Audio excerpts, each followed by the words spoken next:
night, teacher. On this occasion, I am going to present final evaluation. Well, here I go.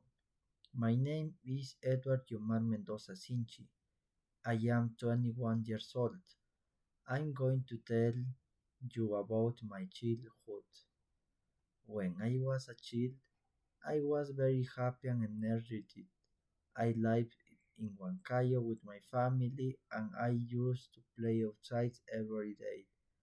I was curious and liked to explore new things with my friends. On weekends, I played soccer in the park and visited my grandparents. Sometimes I went to the river with my cousins and we had picnics. Then in the evening, I watched movies or played video games at home. I loved listening to music and drawing pictures. I didn't like cleaning my room, but I enjoyed helping my mom in the kitchen. I like reading stories and playing with my dog.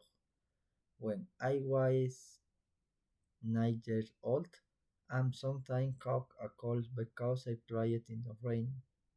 I have a fever and a sore throat, but my parents took care of me.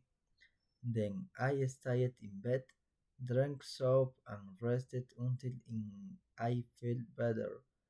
My childhood was full of fun and learning. I had great moments with my family and friends, and I will always remember those days that taught me to enjoy simple things and to be grateful for what I have. Thank you, teacher.